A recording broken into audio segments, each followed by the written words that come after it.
Welcome to this explainer. Today, we're diving straight into what I think is a massive tension at the very heart of modern business. We're talking about the collision between machine efficiency and human empathy. Now, for a long time, the whole goal was just putting machines to work to save a few bucks, right? But there's a really profound shift happening right now. The most successful organizations aren't just automating blindly anymore. They're actually putting people first to build AI systems that customers absolutely love. So we're going to explore exactly how this works, a space where massive technological scale meets irreplaceable human connection. Automation at all costs is costing you your customers. Wow, that is a heavy statement. And it completely exposes this massive blind spot in business right now. For years, we've watched companies rush headlong into AI implementation with one almost obsessive goal: cut expenses, reduce headcount, do more with less. But in that frantic race to optimize the bottom line, a pretty critical element got left entirely out of the equation: the customer. When a business obsesses purely over trimming the fat, they inevitably start cutting into the muscle of their own brand loyalty. Which brings us to a concept we call the AI liability. This happens when an automated system is built entirely to make a company's life easier, completely at the expense of the customer's sanity. I mean, we've all been there, right? You're trapped in that endless phone tree loop, desperately mashing zero or repeatedly yelling "representative" into your phone, just hoping a real human might hear your pleas. Bad AI isn't just inefficient, it's a direct liability that actively destroys loyalty. A company might look at their quarterly report, see impressive short-term savings because they deflected 1,000 calls, and pop the champagne. But if those 1,000 customers walk away feeling confused or devalued, the long-term damage to the brand far outweighs whatever pennies were saved. Section 1. The personalization paradigm shift, from cost-cutting to experience enhancement. This completely signals a fundamental shift. Forward-thinking organizations are totally abandoning that rigid, old-school cost-cutting mindset, and they are focusing heavily on humanizing interactions. Think about the era we're finally leaving behind, that infuriating era of generic automation. You'd encounter these clunky, one-size-fits-all chatbots and rigid decision trees that stubbornly treated every single person exactly the same, totally ignoring who you were or what you actually needed. Contrast that with what's happening right now: hyper-personalization. Today's AI systems actually analyze data in real time to offer predictive support. Imagine reaching out to a company, and before you even finish typing your question, the system already knows what's wrong, provides contextually relevant help, and frankly, just feels surprisingly human. The bar has been permanently raised. Legacy automation just doesn't cut it anymore. Customers expect tailored experiences at scale, and mastering that jump, that's the new competitive advantage. Section 2. The power of hybrid. Amplifying capabilities with AI plus the human touch. Let's be really clear about how we frame this hybrid approach right out of the gate. This is not about compromise. It's not about settling. It is about unlocking a collaborative superpower. Just think about what AI does best. It processes vast amounts of data instantly. It handles repetitive tasks with flawless consistency. It is available 24/7 without ever getting tired, and it scales personalization across millions of interactions at lightning speed. It's literally an absolute powerhouse for scale. But then, pause and consider human strengths.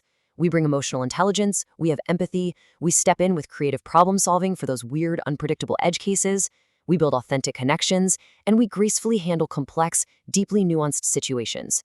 When you thoughtfully design a system that marries these two, letting the AI do the heavy data lifting at high speed so humans actually have the time and space to focus on empathy, you create a service experience that completely outshines anything either one could do alone. Section 3. Evolving your success metrics, from time saved to trust built. To actually get this hybrid model right, your organizational thinking has to mature. It's time to take a really hard look at how you are measuring success. Many companies are stuck on step 1, measuring traditional metrics, those efficiency-obsessed data points like call handling time, cost per interaction, or just the raw number of tickets closed. Look, if your team is only looking at how fast and cheap an interaction is, you are mathematically programming your own failure. You are practically begging for an AI liability. The evolution begins when you move to step 2, transitional metrics, like customer satisfaction, net promoter scores, and first contact resolution. That shows you actually care about the outcome, not just the speed. But the ultimate goal? Step 3. You have to reach transformational metrics. This is where you measure emotional engagement, trust building, the perception of your brand's integrity, and the actual depth of the relationship. When AI handles the routine stuff, it frees up your measurement to focus on capturing those intangible, vital qualities of human connection. Section 4. Building long-term value, the compounding ROI of experience. Sure, operational efficiency might make a single quarterly report look fantastic, but experience-enhancing AI, that is what builds an impenetrable competitive advantage over years and decades. It creates this incredible ecosystem of compounding value. Think about the chain reaction here. When you elevate an interaction, the customer feels valued, which directly leads to higher customer retention rates and a massively boosted lifetime value. Because they love the experience, they talk about it. That increases your word-of-mouth referrals. And organically, that influx of referrals significantly reduces your customer acquisition costs. Plus, when people actually trust your brand to deliver a frictionless, superior experience, you gain the ability to command premium pricing. People are more than willing to pay for peace of mind. Ultimately, this deep loyalty provides your organization with crucial resilience. Whether there's an economic downturn or an aggressive new competitor pops up, a loyal customer base directly protects and grows your market position. Customers don't remember your automation. They remember how you made them feel. Let that sink in for a second. That insight gets to the absolute heart of why a customer-centric approach is totally non-negotiable. We are living in a world right now where basic technical capabilities are becoming completely commoditized. Everyone has access to the exact same baseline algorithms. Everyone can build a fast bot. Because of that, emotional connection is now the ultimate, indisputable moat. You just don't win on the tech alone anymore. You win on the feeling that the tech enables. So to guarantee these kinds of measurable results, let's break down how this collaborative model functions out there in the real world. Imagine a customer journey right now. First, they encounter an AI-powered workflow. Say they need to update a billing address or check a shipping status. Those are routine processes that the intelligent system handles instantly, learning and improving with every single interaction. But let's say their problem is trickier. Maybe their account is locked due to suspected fraud while they're traveling abroad. Panic mode, right? Well, this is where one-on-one expert consultation comes in, providing direct access to a seasoned professional for strategic, nuanced guidance. The real magic, though, happens in the transition, human touch integration. Because the AI already collected all the context, the human expert steps in seamlessly, knowing exactly what's wrong. There's no frustrating repeating of the problem. The human saves the day right at the high-stress moment. The customer never feels dropped, they feel completely 100% supported. Which leaves us with one final critical question as we wrap up this explainer. When you think about AI in your organization, are you measuring efficiency or are you measuring experience?